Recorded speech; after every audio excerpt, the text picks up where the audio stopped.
आपको भी सीडीपी से डर लगता है? क्या आपको भी सीडीपी से डर लगता है और आपने सभी जगह से सीडीपी को पढ़कर देख लिया है, लेकिन सीडीपी आपको कहीं पढ़ी समझ नहीं आई है? तो आप मात्र हमारी एक क्लास देख लेना। एक क्लास को पढ़ने के बाद आप यह कह दोगे कि सर इससे बेहतरीन और शानदार क्लास मैंने आज तक नहीं पढ़ी। इस बात की पूरी गारंटी है।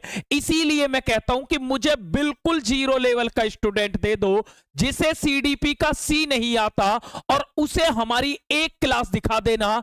एक क्लास को पढ़ने के बाद वो ये कह देगा कि सर इससे शानदार क्लास मैंने आज तक नहीं पढ़ी, ये मेरा वादा है। तो जीन पियाजे की एक टर्म है जहां से बार बार एग्जाम में क्वेश्चन आता है और यहां से एक इंपॉर्टेंट क्वेश्चन जरूर बनेगा और इस टर्म का नाम है अनुकूलन। देखो, आप कहोगे ये अनुकूलन होता क्या है?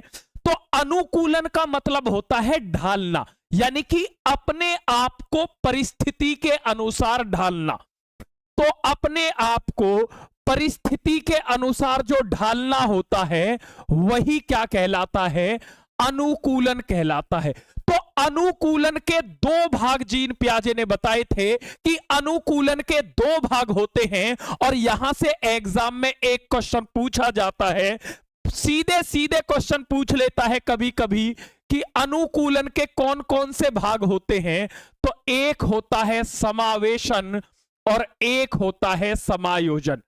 एक समावेशन होता है और एक भाग जो होता है वो होता है समायोजन।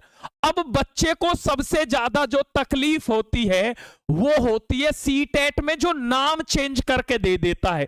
एग्जामिनर क्या करता है, कभी कभी समावेशन की जगह वो आत्मसातकरण भी दे देता है। तो कभी कभी समावेशन ना दे करके क्या लिख देता है, आत्मसातकरण कह देता है। तो आत्मसातकरण कहे या समावेशन कहे, ये दोनों एक ही है। कभी ऑप्शन में समावेशन दे देगा, कभी आत्मसातकरण दे देगा। तो आपसे पहला क्वेश्चन यही पूछ लेगा कि अनुकूलन के कौन से 2 भाग होते हैं, तो आप कह देना समावेशन और समायोजन। इंग्लिश में इसको कहते हैं असिमिलेशन, असिमिलेशन, असिमिलेशन, और इसको कहते हैं एकोमोडेशन। अब ये होता क्या है, आज ऐसी ट्रिक से बताऊंगा कि जीवन में आपका कभी क्वेश्चन गलत नहीं होगा और इसे वेरी वेरी इंपॉर्टेंट कर लो, यहां से क्वेश्चन आता ही आता है। अब समावेशन क्या होता है, देखो मेरी बात को समझो, एकदम दिमाग को शांत कर दो। एक एक बात आपके दिमाग में फिट करने की जिम्मेदारी मेरी है। देखो, मेरे दिमाग में कोई जानकारी है, ठीक है, मेरे दिमाग में जो जानकारी है उनको कहते हैं पूर्व ज्ञान, और जो मैं सीखूंगा वो होता है नया ज्ञान। देखो, जो आपको आता है वो होता है पूर्व ज्ञान। मेरी बात को समझना। तो पूर्व ज्ञान में नए ज्ञान को शामिल करना, पूर्व ज्ञान में नए ज्ञान को शामिल करना, नए ज्ञान को शामिल करना। अभी एक एक चीज बताऊंगा बहुत अच्छे से। पूर्व ज्ञान में नए ज्ञान को शामिल करना, यह क्या कहलाता है? समावेशन कहलाता है। फिर सर समायोजन क्या होता है? ऐसी ट्रिक बताऊंगा जीवन में क्वेश्चन गलत नहीं होगा। तो होता यह भी पूर्व ज्ञान में नए ज्ञान को शामिल करना ही है। तो पूर्व ज्ञान में नए ज्ञान को शामिल करना, नए ज्ञान को, लेकिन बदलाव के साथ। किसके साथ? बदलाव के साथ या संशोधन के साथ या परिवर्तन के साथ शामिल करना क्या कहलाता है? परिवर्तन के साथ शामिल करना, साथ शामिल करना क्या कहलाता है? ये समायोजन कहलाता है। शामिल करना क्या कहलाता है? ये समायोजन कहलाता है। तो अब मेरी ट्रिक सुनिए और बहुत अच्छे से एक एक बात आपको समझाऊंगा। अगर आपको ये 3 शब्द दिखाई दे, बदलाव, संशोधन, परिवर्तन, अगर ये 3 शब्द आपको दिखाई देते हैं तो आंख बंद करके समायोजन को लगा दोगे, और ये 3 शब्द दिखाई ना दें तो किसको लगा दोगे? समावेशन को लगा दोगे। मेरी बात को समझना। मैं बहुत अच्छे से एक एक बात आपके दिमाग में फिट करूंगा, बात को अच्छे से समझो। अगर आपको 3 शब्द दिखाई दे क्वेश्चन के अंदर, आपको बदलाव दिखे, संशोधन दिखे या परिवर्तन दिखे, इंग्लिश में आपको चेंज दिखे, मॉडिफिकेशन दिखे, क्या दिखे, मॉडिफिकेशन दिखे, तो आप आंख बंद करके किसको लगा दोगे, समायोजन को लगा दोगे। और ये 3 शब्द ना दिखे तो आप किसको लगा दोगे, समावेशन को। अब समावेशन होता क्या है, मेरी बात को समझना। जैसे बच्चे ने अपने दिमाग में एक धारणा बना ली है, बच्चा ये जानता है कि जिसके 4 पैर होते हैं, एक पूंछ होती है, वो कुत्ता होता है। देखो मेरी बात को समझना, बहुत अच्छे से ऐसे क्लियर कर दूंगा कि जीवन में कभी क्वेश्चन गलत नहीं होगा। देखो, जिसके 4 पैर होते, एक पूंछ होती है, वो कुत्ता होता है। बच्चे ने ये दिमाग में धारणा बना ली है। एक दिन उसने घोड़े को देखा, घोड़े के भी भाई 4 पैर थे, एक पूंछ थी, तो उसने घोड़े को घोड़ा ना कह करके कुत्ता कहा कि अरे इतना बड़ा कुत्ता। तो जब क्वेश्चन में आपसे ये कहे कि ये चीज ना कहकर ये चीज कही, ये चीज ना कहकर ये कहा, तो आंख बंद करके किसको लगा दोगे, समावेशन को लगा दोगे। यानी कि समावेशन में क्या होता है, बच्चा जानकारी में अंतर नहीं कर पाता, जानकारी में अंतर नहीं कर पाता, तो जानकारी में अंतर नहीं कर पाता, अंतर नहीं कर पाता। जैसे उसने क्या, कुत्ता और घोड़ा में अंतर नहीं कर पाया, तो उसको कहते हैं समावेशन। समावेशन का मतलब होता है मिला देना। यानी कि उसकी जानकारी में कुत्ता था, घोड़े को भी कुत्ते में मिला दिया, जानकारी में अंतर नहीं कर पाया, उसको कहते हैं समावेशन। इससे तगड़ा आपको कोई नहीं समझाएगा, मेरी बात को समझो। मैंने आपको बताया है ये टॉपिक से एक क्वेश्चन आता है और देखना कैसे घुमा घुमा के क्वेश्चन पूछा जाता है और आप देखते ही क्वेश्चन का आंसर कर दोगे।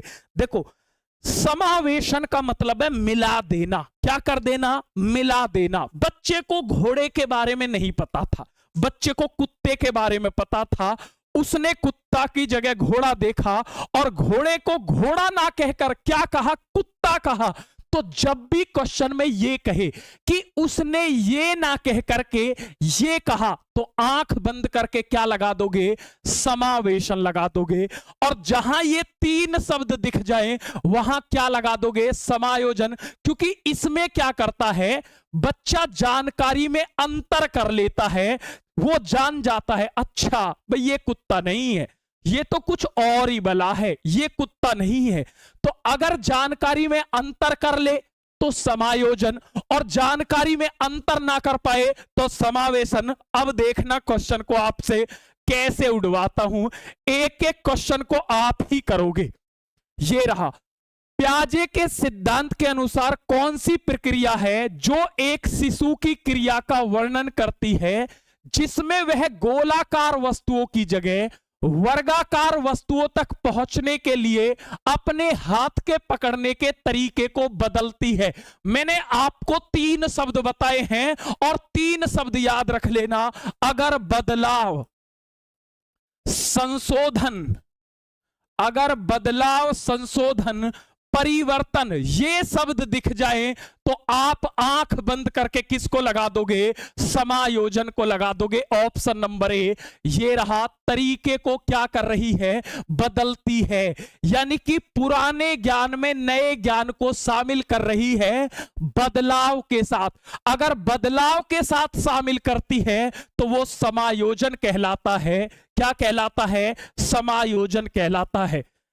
चलता हूं अगले क्वेश्चन की तरफ। अब देखो, मैं कह रहा हूं देखते ही आंसर होगा। यह कहता है जीन पियाजे के अनुसार उस प्रक्रिया को क्या कहते हैं जिसमें मौजूदा स्कीमा या संरचनाओं को रूपांतरित किया जाता है। रूपांतरित का मतलब समझ रहे हो ना आप, कि बदलाव किया जाता है, उसमें परिवर्तन किया जाता है, तो वो क्या कहलाती है, बताओ भाई। समावेशन, समायोजन, जैविक परिपक्वता या संक्रियात्मक अवस्था? जल्दी से बताओगे क्या होगा इसका करेक्ट आंसर? बताओ जी। देखो, अगर स्कीमा का मतलब है जानकारी, जो आपके दिमाग के अंदर जानकारी है, अगर उसमें बदलाव करता है, परिवर्तन करता है, रूपांतरित का मतलब है परिवर्तन कर दिया, तो वो क्या कहलाएगा? तो वो समायोजन कहलाएगा। क्या कहलाएगा? समायोजन कहलाएगा। Option number B. चलता हूं आगे, एक एक क्वेश्चन का आपसे आंसर कराऊंगा। लो जी, ये रहा क्वेश्चन, ठीक है। ये कहता है जीन पियाजे के अनुसार हमारे मौजूदा स्कीमा में अनुभवों को लगातार सम्मिलित करने की प्रक्रिया को क्या कहा जाता है? आत्मसातकरण, समायोजन, वर्गीकरण, संकल्पना, निर्माण। जल्दी से बताओगे क्या होगा इसका करेक्ट आंसर? देखो, मेरी बात को समझो, यानी कि कोई जानकारी है, उसमें जानकारी को आप सिर्फ शामिल कर रहे हो। देखो, यहां पर ना तो बदलाव शब्द है, ना संशोधन शब्द है, मेरी बात को समझ लेना, ट्रिक दे रहा हूं, ना परिवर्तन शब्द है। अगर ये शब्द ना दिखे तो आप किसको लगाओगे? समावेशन को लगाओगे। और ये तीन शब्द में से कोई भी शब्द दिखे तब आप समायोजन को लगाओगे। ट्रिक है भाई साहब, बहुत धाकड़ ट्रिक दे रहा हूं, कभी क्वेश्चन गलत नहीं होगा। मेरी बात को समझो, दिमाग लगा दो पूरा। अगर इन तीन शब्दों में कोई भी शब्द आपको दिखाई देता है तो समायोजन को लगाओगे, और ये शब्द ना दिखाई दें तो किसको लगा दोगे? समावेशन को। अब समावेशन की ही जगह कभी कभी वो क्या दे देता है? आत्मसातीकरण दे देता है।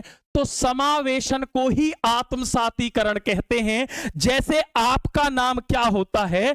जैसे आपका नाम है घर में राजू, आपकी मम्मी प्यार से आपको कहती है भोला, तो राजू और भोला एक ही हैं, राजू और भोला अलग अलग नहीं हैं।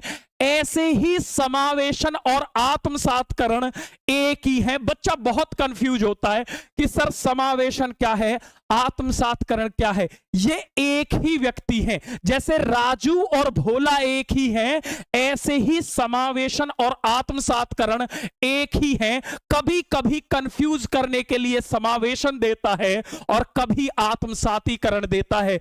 जीवन में आज के बाद क्वेश्चन गलत नहीं होगा, इस तरह से कॉन्सेप्ट को समझाऊंगा। मैं एक ही बात कहता हूं कि मंजिल तो मिल ही जाएगी, अरे भटक कर ही सही। गुमराह तो वो लोग हैं जो घर से निकले ही नहीं। जिसने ठान लिया है कि मुझे जीवन में कुछ करना है, मैं उसकी गारंटी लेता हूं कि आपको टॉपर बनाने की जिम्मेदारी मेरी है। चलता हूं अगले प्रश्न की तरफ। क्या कहता? अब देखो कितना बड़ा क्वेश्चन है, समझो कितना बड़ा क्वेश्चन है, लेकिन चुटकियों में हो जाएगा। बच्चा कहता है सर टाइम मैनेज नहीं कर पाता। इसका एक ही मतलब है कि आपने कॉन्सेप्ट को अच्छे से नहीं सीखा। यहां दिमाग लगाना है। देखो, जागृति को पता चल गया कि उसका कुत्ता रस्टी एक गोल्डन रिट्रीवर है।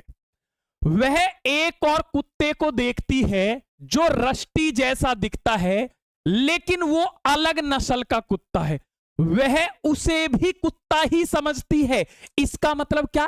कुत्ता है दूसरी नस्ल का, लेकिन वो क्या समझ रही है जागृति? कि ये भी कुत्ता ही है। इसका मतलब वो क्या कर रही है? जानकारी में अंतर नहीं कर पा रही है। तो बच्चा अगर जानकारी में अंतर नहीं कर पाता तो उसको कहते हैं समावेशन। क्या कहते हैं? समावेशन कहते हैं। अगर वो अंतर करने लग जाती तो समायोजन होता। समझो, एक बार समझ लोगे तो क्वेश्चन कभी गलत नहीं होगा।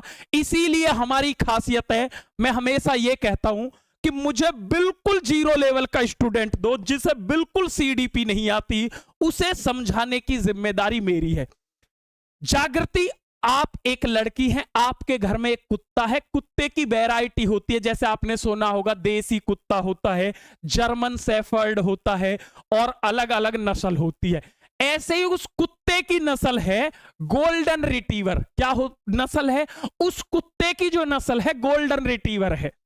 वो एक दूसरे कुत्ते को देखती है, मानो वो जर्मन शेफर्ड कुत्ता है, ठीक है, जो दिखता तो रस्टी जैसा ही है, ठीक है, जैसा उसका कुत्ता उसके जैसा दिख रहा, लेकिन नस्ल उसकी अलग है, तो वो उसे भी क्या कह रही है, कुत्ता ही कह रही है। तो ट्रिक दे रहा हूं, ट्रिक।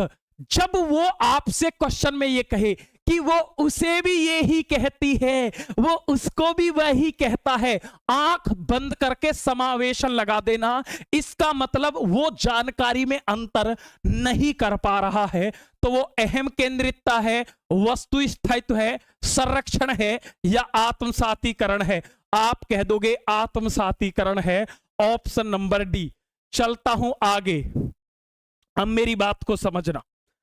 अब आपका ये जो दिमाग है, जीन पियाजे ने ये कहा कि बच्चा इस दिमाग में जानकारी इकट्ठी करता है, कुछ जानकारी समावेशन से लेता है, कुछ जानकारी समायोजन से लेता है। अब आपने दोनों जानकारी ले ली, तो दोनों जानकारी में भाई आपने कोई चीज ऐसी है जो समावेशन से सीखी, कोई चीज ऐसी है जो समायोजन से सीखी, अंत में आप क्या बनाओगे दिमाग के अंदर, तो अंत में आप संतुलन बनाओगे दिमाग के अंदर। भाई आपने एक बात बताओ, जैसे आपको एक एग्जांपल देता हूं, मैंने इस गिलास में गर्म पानी लिया, इसमें ठंडा लिया, दोनों को मिला दिया। भाई मिलाने पड़ेंगे क्योंकि दोनों जानकारी दिमाग में रखनी है, तो कुछ जानकारी समावेशन से सीखा, कुछ जानकारी समायोजन से सीखा, अंत में दोनों में क्या बनाऊंगा, संतुलन बनाऊंगा। तो जानकारियों में जो संतुलन बनाना होता है, तो आपसे कहता है कि जानकारियों में संतुलन बनाना, जानकारियों में संतुलन बनाना,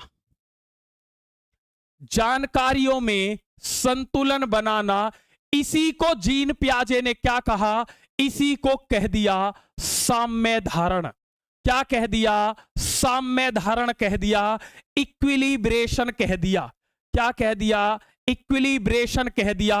और इंपॉर्टेंट है, कई बार पूछा हुआ है, वेरी वेरी इंपॉर्टेंट है, आपसे एग्जाम में पूछ लेता है कि बच्चा जानकारियों के बीच जो तालमेल बिठाता है, जो संतुलन बिठाता है, उसको क्या कहते हैं, आप कह देना उसको साम्य धारण कहते हैं। क्या कहते हैं, साम्य धारण कहते हैं। कुछ जानकारी समावेशन से ली, कुछ समायोजन से ली, और अंत में दोनों जानकारियों के बीच क्या बिठा दिया, तालमेल बिठा दिया, और ये तालमेल ही क्या कहता है, साम्य धारण कहलाता है। इसके आगे की कहानी की तरफ चलते हैं। आगे की कहानी इस प्रकार है, जैसे भाई आपने दिमाग में कोई जानकारी इकट्ठा कर ली, मान के चलो आपको मैंने समावेशन और समायोजन को पढ़ा दिया, समझना बात को, दिमाग में एकदम फिट कर दूंगा एक एक पॉइंट। अब आप गए पेपर देने, और पेपर में क्वेश्चन दिखा आपको समावेशन का, आप उस क्वेश्चन को नहीं कर पाए, तो आपके दिमाग में क्या पैदा होगा, मुझे यह बताओ। जैसे मैं अभी आपके सामने इस क्वेश्चन को देता हूं, और मान के चलो ये क्वेश्चन आपसे नहीं हुआ, तो आपके दिमाग में क्या चीज उत्पन्न होगी, तो आपके दिमाग में असंतुलन उत्पन्न हो जाएगा। क्या उत्पन्न हो जाएगा, असंतुलन उत्पन्न हो जाएगा। भाई आप कहोगे हट, जो मास्टर ने पढ़ाया वो तो हो ही नहीं रहा क्वेश्चन। जैसे मान के चलो, मैं दावे के साथ कह रहा हूं कि आप हमारी क्लास पढ़ना, और हमारी क्लास को पढ़ने के बाद कोई भी यूट्यूब चैनल उठा लेना, कोई प्रीवियस ईयर उठा लेना, आपने कोई प्रीवियस ईयर उठा लिया, मान के चलो आपसे जीन पियाजे का कोई क्वेश्चन नहीं हुआ, तो आपके दिमाग में क्या उत्पन्न हो जाएगा, आप कह दोगे असंतुलन उत्पन्न हो जाएगा। तो जब हम मौजूदा जानकारी से किसी समस्या को हल नहीं कर पाते, तो हमारे दिमाग में क्या उत्पन्न होता है, असंतुलन उत्पन्न होता है। और इस असंतुलन को सही करने के लिए हम किसका सहारा लेते हैं, अनुकूलन का सहारा लेते हैं। फिर किसका सहारा लेते हैं, अनुकूलन का सहारा लेते हैं। Very very important. तो आपसे यह कहेगा कि जब मनुष्य अपनी मौजूदा जानकारी के आधार पर समस्या को नहीं समझ पाता, तो क्या उत्पन्न होता है, आप कह देना असंतुलन उत्पन्न। भाई एक बात बताओ, आपका दिमाग हिल जाएगा, संतुलन बिगड़ जाएगा, असंतुलन उत्पन्न होगा। उसको सही करने के लिए किसका सहारा लोगे? अनुकूलन का सहारा लोगे। तो ये क्वेश्चन रहा आपके सामने, जल्दी से बताओगे। ये रहा, जीन पियाजे के अनुसार जब बच्चे अपने मौजूदा संज्ञानात्मक संरचनाओं के अनुसार नए अनुभव को नहीं समझ पाते तो आप किसका अनुभव करते हो? मुझे बताओ। आप किसी नए अनुभव को नहीं समझ पाए तो किसका अनुभव होगा? भाई कोई समस्या थी, उसको नहीं कर पाए तो असंतुलन उत्पन्न होगा जी। क्या उत्पन्न होगा? 2 बार ये क्वेश्चन पूछा गया है, वेरी वेरी इंपॉर्टेंट कर लेना। एक एक क्वेश्चन के धागे खोल दिए जाएंगे, एक एक शब्द आपको समझा दिया जाएगा। जीवन में कभी क्वेश्चन गलत नहीं होगा जीन पियाजे का, ये मेरा आपसे वादा है, ठीक है। असंतुलन, और उसको लिए किसका सहारा लेते हैं? तो आप कह दोगे असंगति उत्पन्न होती है, नहीं, असंतुलन उत्पन्न होता है और उसके लिए अनुकूलन का सहारा लेते हैं। किसका सहारा लेते हैं? अनुकूलन का सहारा लेते हैं। लो जी, ये रहा क्वेश्चन। ये दूसरी बार आया है, सीटेट एग्जाम में पूछा गया है, और मैं ये मानता हूं एक एक बच्चा आंसर करेगा। आज के बाद सिंगल बच्चा ऐसा नहीं होगा जो चीज मैंने पढ़ा दी उसमें बच्चा गलती कर दे। जीन पियाजे के सिद्धांत के अनुसार अगर एक स्कीमा संतुष्ट परिणाम नहीं देता तो क्या उत्पन्न हो जाता है? अनुकरण, असंतुलन, संरक्षण, विकास का समीपस्थ क्षेत्र। बताओ, आपको कोई संतुष्ट परिणाम नहीं मिलता। भाई एक बात बताओ, आपके सामने क्वेश्चन है, आप क्वेश्चन को नहीं कर पाए, इसका मतलब आप संतुष्ट नहीं हुए, तो क्या उत्पन्न हो जाएगा? असंतुलन उत्पन्न हो जाएगा। क्या उत्पन्न हो जाएगा? असंतुलन उत्पन्न हो जाएगा। ऑप्शन नंबर बी इसका करेक्ट आंसर हो जाएगा। चलता हूं आगे, क्या कहता है भैया? ये कहता है, आगे चलता हूं, पहले कुछ क्वेश्चन बच गए हैं उनको कराते हैं, एक एक क्वेश्चन कराया जाएगा, ठीक है। अब देखो, एक टर्म होती है जिसको कहते हैं सकर्मक अनुमान। क्या कहते हैं? सकर्मक अनुमान कहते हैं। एक एक शब्द समझ में आएगा, चिंता करने की कोई जरूरत ही नहीं है। अब सकर्मक अनुमान का मतलब क्या होता है? जैसे कोई आपसे क्वेश्चन में वो ये कहेगा कि आपके पास एक पेन ए है जो कै है, तो कै खे से बड़ी है, खे गे से बड़ी है, और बच्चा ये निष्कर्ष निकाले कि जो कै है ये गे से बड़ी होगी, तो इसको कहते हैं सकर्मक अनुमान। मेरी बात को समझना, बहुत अच्छे से समझाऊंगा, बात को समझना। जैसे आपके घर में 4 भाई बहन है, समझना, आप कहना आरव जो है ये रिया से बड़ा है, रिया जो है ये प्रीति से बड़ी है, प्रीति जो है ये आंचल से बड़ी है, ठीक है। अब बच्चा ये निष्कर्ष निकाल दे कि जो ये आरव है ये आंचल से बड़ा है। देखो, आरव रिया से बड़ा है, प्रीति रिया से छोटी है, आंचल से बड़ी प्रीति है, और बच्चा ये निष्कर्ष निकाल दे कि जो आरव है वो आंचल से बड़ा है। जब भी इस तरह का क्वेश्चन दे, वो उससे बड़ा है, वो उससे बड़ा है, आंख बंद करके लगा देना कि वो किसकी बात कर रहा है? सकर्मक अनुमान की बात कर रहा है। क्वेश्चन आपके सामने है, देखते ही बच्चा आंसर करेगा। रुचि को 3 पेंसिल दिखाई जाती है, यह क्वेश्चन मैथ में भी पूछा जाता है। वह देखती है कि पेंसिल खे से बड़ी है। तुरंत कुछ मत पढ़ना। अब देखो, कुछ बच्चा ऐसा होगा कि सर मैं टाइम मैनेज नहीं कर पाता, इसलिए तो नहीं कर पाते। मैंने ट्रिक बता दिया, जब भी वो ये कहे ये इससे बड़ी है, आंख बंद करके लगा देना सकर्मक अनुमान। मुझे कुछ नहीं पढ़ना, इससे ज्यादा मुझे कुछ पढ़ना ही नहीं है, क्योंकि आगे वो यही कहेगा ये इससे बड़ी है, और रुचि निष्कर्ष निकालती है कि गे से बड़ी है। क्वेश्चन को इतना पढ़ना ही नहीं है। आपके दिमाग में कॉन्सेप्ट एकदम क्लियर होने चाहिए। अगर शब्द ये दिया है तो इसका आंसर ये ही होगा, और ये बिल्कुल फिक्स है क्योंकि जो मैं आपको कॉन्सेप्ट पढ़ाता हूं वो बिल्कुल एज इट इज ऐसे हैं कि उनसे बाहर क्वेश्चन पूछा ही नहीं जाएगा, और पूरे कॉन्सेप्ट का आपको निचोड़ बताता हूं। तो इसलिए एक भी क्वेश्चन ऐसा नहीं होगा जो एग्जाम में आपसे गलत हो जाए। एक एक पॉइंट टू पॉइंट चीजें समझा रहा हूं, आगे चलता हूं, ठीक है। लो जी, ये रहा क्वेश्चन, देखता हूं कितने बच्चे इसे करेंगे। एक एक बच्चे से उम्मीद करता हूं कि इस क्वेश्चन का आंसर कर दोगे। ये ऐसा क्वेश्चन है कि जब ये एग्जाम में आया तो 99% बच्चे ऐसे थे जो इसे कर ही नहीं पाए। क्या था? पियाजे के संज्ञानात्मक विकास के सिद्धांत के अनुसार स्वयं और पर्यावरण के बीच संतुलन की खोज की प्रक्रिया क्या कहलाती है? सामीकरण, संगठन, समावेशन या समायोजन? जल्दी से बताओगे। उम्मीद करता हूं एक एक बच्चा आंसर देगा।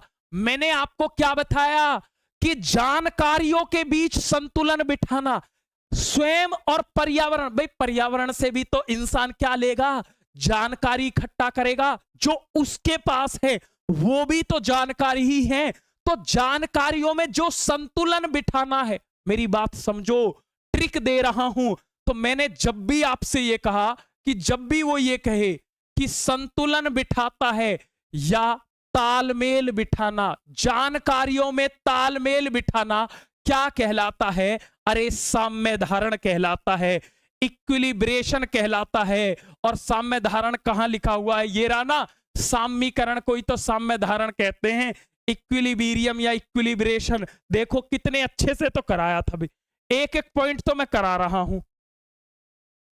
अच्छा इरेज हो गया वो, ठीक है कोई बात नहीं। तो इतने अच्छे से तो बताया था कि जानकारियों में जो संतुलन बिठाना होता है, जानकारियों में जो तालमेल बिठाना होता है, उसे सामीकरण या साम्य धारण कहते हैं, इक्विलिब्रियम या इक्विलिब्रेशन कहते हैं। क्लियर है? तो जहां संतुलन बिठाने की बात आ जाए क्वेश्चन में, आंख बंद करके लगा देना।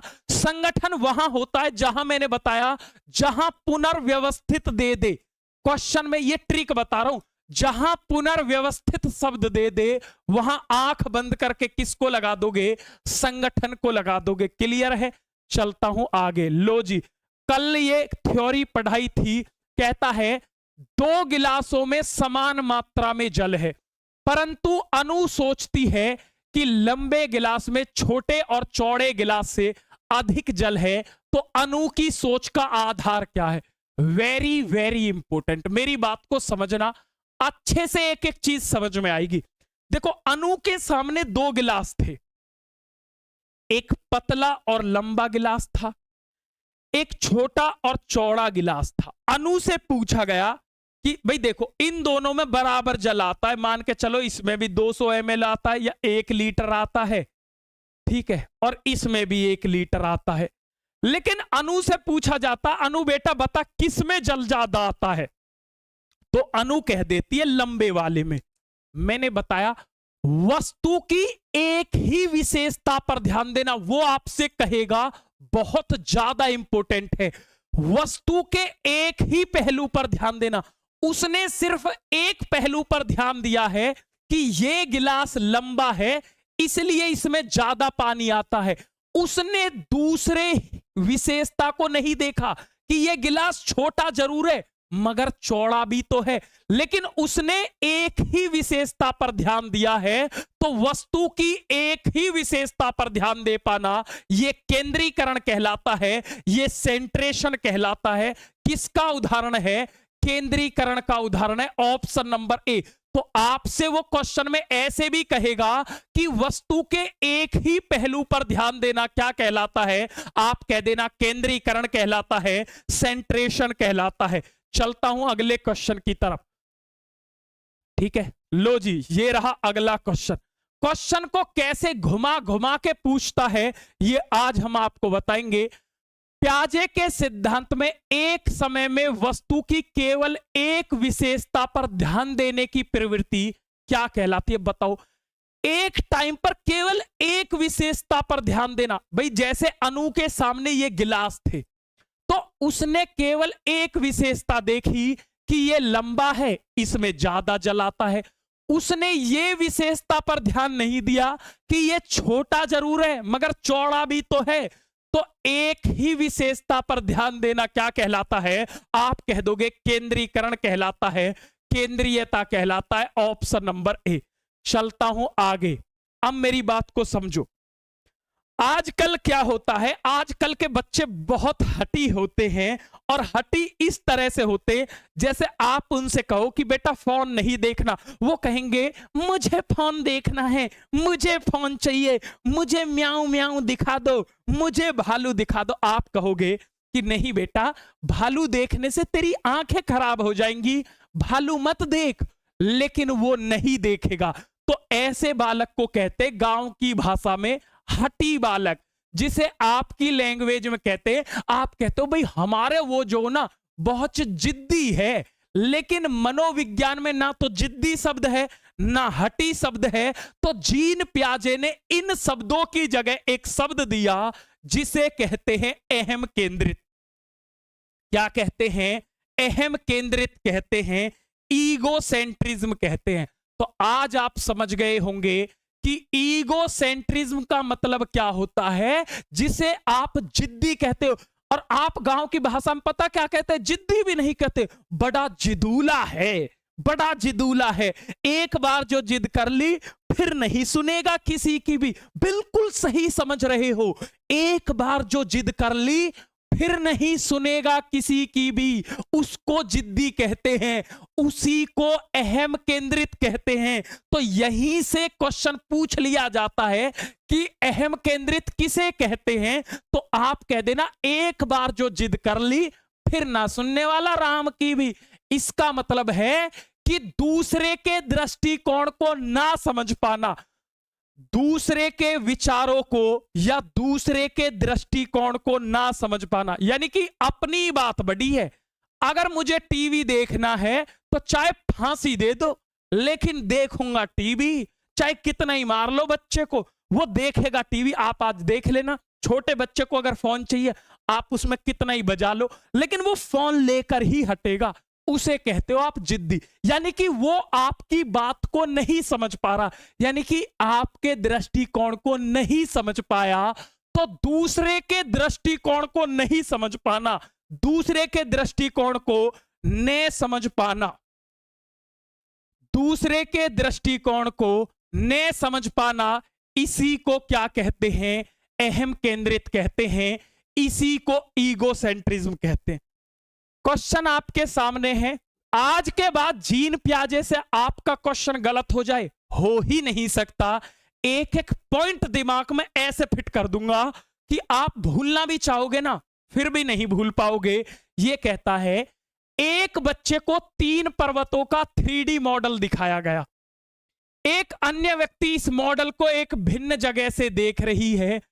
बच्चे को इस दूसरे व्यक्ति के दृष्टिकोण क्षेत्र से देखे गए मॉडल को बनाने के लिए कहा जाता है, पर वो सही तरीके से नहीं कर पाता, यानी कि दूसरे के दृष्टिकोण को नहीं समझ पा रहा। तो दूसरे के दृष्टिकोण को नहीं समझ पा रहा तो यह क्या आत्म केंद्रीयता है, जीववाद है, वस्तु स्थायित्व है, परिकल्पनात्मक चिंतन है? देखो, जीववाद उसको कहते हैं जो बच्चा निर्जीव को सजीव समझ ले, यानी कि जो चीज जिंदा नहीं है। जैसे ये मेरे हाथ में गुड़िया है, वो कहता है मम्मी मेरी गुड़िया को सर्दी ना लग जाए, मम्मी मैं अपनी गुड़िया को पानी पिला दूं, इसे प्यास लग रही है, मम्मी मेरी गुड़िया को रोटी ले आओ। यानी कि ये जिंदा नहीं है, लेकिन इसको अगर बच्चा जिंदा समझने लग जाए, यानी कि जिस चीज के अंदर जान नहीं है उसको बच्चा जिंदा समझता है। छोटा बच्चा जो होता है, आपने देखा होगा मेले से जब आप गाड़ी लाते हो तो बच्चा कहता पापा हट जाओ, मेरी गाड़ी आपके पैर पर चढ़ जाएगी, पापा हट जाओ प्लीज, पापा पापा हट जाओ गाड़ी चढ़ जाएगी, ट्यूं इस तरह से। यानी कि वो गाड़ी को जिंदा समझ रहा है, वो कहलाता है जीववाद। तो निर्जीव को सजीव समझना, बच्चा कहता है अरे मेरी गुड़िया सोगी, मम्मी इसे कंबल में सुला दूं, तो ये जीववाद कहलाता है। क्या ऐसी कोई बात क्वेश्चन में कही गई है? आप बताओ, कोई बात ऐसी क्वेश्चन में नहीं है। वस्तु स्थायित्व क्या होता है मैंने कल भी बताया, फिर बताऊंगा। आप बच्चे को दिखाते हो फोन, ले मेरा राजा बेटा फोन देख ले, बच्चा देख रहा है, कालू मंदारी आया, कालू मंदारी आया, ठीक है। आपने कहा अच्छा बहुत देर से फोन देख रहा, आपने बच्चे से फोन लिया, टक देसी जेब में लेके कह दिया कि बेटा फोन को चिड़िया लेके उड़ गई। बच्चा इधर देखेगा, इधर देखेगा और वो रोना शुरू कर देगा। पता है वो क्यों रोता है? क्योंकि उसको पता है कि फोन को कोई चिड़िया विड़िया लेके नहीं उड़ी है, फोन यही है। और जब तक आप उसे फोन नहीं दे देते वो रोता रहता है, क्योंकि तुम्हें लग रहा है कि वो बेवकूफ है। जीन प्याजे कह रहे हैं बच्चा नन्हा वैज्ञानिक है, वो ये जानता है कि कोई चिड़िया विड़िया फोन लेके नहीं उड़ी है, फोन तो पापा की जेब में ही है, फोन तो मम्मी पे ही है। और तब तक वो रोएगा जब तक आप उसे दे नहीं दोगे। तो अब बच्चे से छिपाने की भूल मत करना। आप बड़े चालाक बनते हो, ओ मैं तो बहुत चालाक हूं, मेरी राजा बेटी देख ले, कालू मंदारी आया, ओ बेटा अब नहीं, फोन को तो चिड़िया ले गई। क्यों रुआ रहे हो बच्चे को? बेवकूफ समझ रहे हो? बच्चा बेवकूफ नहीं है, वो नन्हा वैज्ञानिक है, वो ज्ञान की रचना स्वयं करता है, वो ये जानता है, वो लेने में ही तो असमर्थ है। वो आपकी जेब में हाथ नहीं डाल सकता क्योंकि अभी हाथ उसके छोटे छोटे हैं। वो उसके हाथ में क्या है? सिर्फ रोना, मम्मी दे दो, मम्मी प्लीज, आप उसे बिना मतलब के रुला रहे हो क्योंकि आप समझ रहे हो कि मैंने उसका बेवकूफ बना दिया। लेकिन वो बेवकूफ नहीं बना, उसे ये पता है कि फोन मम्मी के पास ही है और वो तब तक रोएगा जब तक आप फोन दे नहीं दोगे। तो इसलिए ऐसे छिपाने की भूल मत करना। उसको कहते हैं कि छिपी हुई वस्तु को ढूंढना, उसको वस्तु स्थायित्व कहते हैं। ऐसी कोई बात यहां पर नहीं है। ये तो कह रहा दूसरे के दृष्टि क्षेत्र से देखे गए काम को सही तरीके से नहीं कर पाता, दूसरे के दृष्टिकोण को नहीं समझ पा रहा। तो दूसरे के दृष्टिकोण को नहीं समझ पाना ही क्या कहलाता है? आत्म केंद्रीयता कहलाता है। ऑप्शन नंबर ए इसका करेक्ट आंसर हो जाएगा। चलता हूं अगले क्वेश्चन की तरफ और ये रहा क्वेश्चन, देखो। जीन प्याजे के सिद्धांत में एक बच्ची जो मानती है कि कार सजीव है, कार जिंदा है, वह चलती है इसलिए जिंदा है। वो कह रही है कि कार चलती है इसलिए ये जिंदा है। सजीव का मतलब जिंदा। तो जो चीज जिंदा नहीं है उसको जिंदा समझना। जैसे बच्चा कहेगा इस बटन को आराम से बंद करो, कहीं इसको चोट ना लग जाए। क्या बटन को चोट लगती है? नहीं, लेकिन वो इसको जिंदा समझ रहा है। तो बच्चे का ये जिंदा समझना ही क्या कहलाता है? जीववाद कहलाता है। क्या कहलाता है? जीववादी सोच कहलाता है। Option number A. मैं आपको इसका एक और एग्जांपल बताता हूं। बचपन में आपका दांत टूट जाता होगा, जब दूध के दांत थे सबके टूट जाते थे, तो हम उसे हाथ पे ऐसे रख, कहीं इस दांत को चोट ना लग जाए, तो हम जो दांत टूट गया उसमें भी ऐसे नहीं मारते। कभी आपने उसे ऐसे फोड़ा? नहीं। क्यों? आपको लगता था इसके चोट ना लग जाए। आप उसे जिंदा समझते थे कि इसमें चोट लगेगी और हम मिट्टी में छुपाते थे उस दांत को कि इसको चोट ना लग जाए। तो ऐसी जो धारणा थी वही जीववाद थी। वही क्या कहलाती है? जीववाद कहलाती है। ठीक है, आगे चलता हूं। ये मैंने कल कराया था, आगे चलते हैं। अब चलते हैं, अगला एक प्रश्न है जो अभी ये क्वेश्चन सीटेट फरवरी 2026 में पूछा गया है। सीटेट फरवरी 2026 में ये क्वेश्चन आया है और क्या कहता है? बड़ा शानदार प्यारा सा क्वेश्चन है। ये कहता है राधा तर्क देती है। एक लड़की है राधा, समझना, अगर आपको कॉन्सेप्ट आते हैं तो आप क्वेश्चनों को चुटकियों में कर दोगे। राधा तर्क देती है कि कपड़े छाया की तुलना में धूप में जल्दी सूख जाते हैं, इसीलिए धूप में सुखाने में वो मदद कर रही है। तो वो क्या समझ रही है? पहले तो ये बताओ, प्रतिवर्ती सोच समझ रही है, विकेंद्रीकरण समझ रही है, जीववाद समझ रही है, कारण और प्रभाव समझ रही है। जल्दी से बताओ। देखो मेरी बात को समझो। जब बच्ची ये समझ पाती है, देखो जैसे आपने कोई काम देखा, आपने देखा, मेरी इस बात समझना, आपने देखा, आपने एक दिन कपड़े सुखाए, जिस दिन धूप नहीं निकली आपने कहा अरे मम्मी ये तो कपड़े गीले ही रह गए। मम्मी कहेंगी बेटा आज धूप नहीं निकली। अच्छा, एक दिन आपने कपड़े सुखाए, मम्मी आज तो कपड़े सूख गए। मम्मी कह रही बेटा आज धूप बहुत कैड़ी निकली है। इसका मतलब आप ये समझ गए कि धूप की वजह से ये काम हो रहा है। तो अगर कार्य किसी कारण की वजह से होता है, अगर कार्य किसी कारण की वजह से होता है तो उसको कार्य कारण प्रभाव कहते हैं। जीन प्याजे ने उसको क्या कहा? कार्य कारण प्रभाव कहा। क्या कहा? कार्य कारण प्रभाव कहा। तो इसका मतलब राइट आंसर क्या होगा? कारण और प्रभाव होगा। देखो एक तो तरीका यह है, मैं आपको दो तरीके बताऊंगा किसी भी क्वेश्चन को करने के। हमारे पास दो तरीके होने चाहिए। मान के चलो आपको आपके दोस्त की शादी में जाना, समझ लो कॉन्सेप्ट सिखा रहा हूं। आपको पता है कि एक रास्ता तो ये है सीधे सीधे, मान के चलो इस सीधे रास्ते में शेर खड़ा है और आपको दोस्त की शादी में जाना जरूरी है। जरूरी थोड़ी आप सीधे रास्ते से ही जाओ, आप रास्ते को घुमा के भी तो जा सकते हो। जी हां, घुमा के कैसे जाया जाता है वो मैं आपको बताता हूं। जैसे आपको इस क्वेश्चन का सटीक आंसर नहीं पता, मैंने मान लिया, और ये सच है कि आधे से ज्यादा बच्चों को नहीं पता, कोई दिक्कत नहीं है। अगर आपको किसी क्वेश्चन का आंसर नहीं आता तो ये अपराध नहीं है। और ऐसा दुनिया में कोई भी बच्चा नहीं है कि जिसको सब कुछ आता हो। सब कुछ किसी को नहीं आता है, लेकिन आपके अंदर इतना दिमाग होना चाहिए कि जो चीज आपको नहीं भी आती तो उसे हम कैसे कर लेते हैं, यह गुण आपके अंदर होना चाहिए। जैसे आप कहोगे, हमारे सर ने एक बात बताई थी कि जीववाद वो होता है जहां बच्चा किसी निर्जीव चीज को सजीव समझे। जहां कोई चीज जिंदा नहीं है और उसको बच्चा जिंदा समझ ले, ऐसी कोई बात है यहां जिंदा विंदा समझने की कोई बात नहीं, जीववाद नहीं। अब आप कहोगे प्रतिवर्ती सोच क्या होती है? Reversible thinking. देखो रिवर्स का मतलब होता है बैक गियर। रिवर्स का मतलब होता है जैसे आप आगे गए, आपने बैक गियर डाल दिया, आप वापस आ गए। इसका मतलब जैसे बच्चे से पूछा जाता है कि भाई 4 + 5 = 9 होता है, आपसे कहा गया बेटा 4 वापस से कैसे आएगा, तो आपको ये रिवर्स गियर गिरना आता है। आप कह दोगे इस 5 को इधर ले आओ और 9 में से 5 को घटा दो, ये 4 आ गया।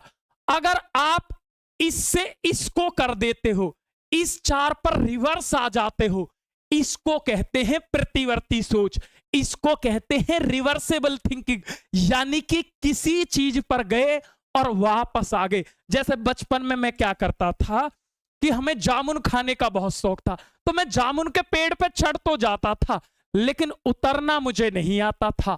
तो अगर आपको जामुन के पेड़ पे चढ़ना आता है और चढ़ने के बाद आपसे उतरना भी आ गया, इसको कहते हैं रिवर्स होना। और सोच में रिवर्स होने का मतलब क्या है कि आपके सामने कोई संख्या थी, आप उससे आगे गए और वापस उस संख्या पे आ गए, उसको कहते हैं रिवर्सेबल थिंकिंग। ऐसी क्या कोई बात है यहां? नहीं। तो फिर क्या बचा?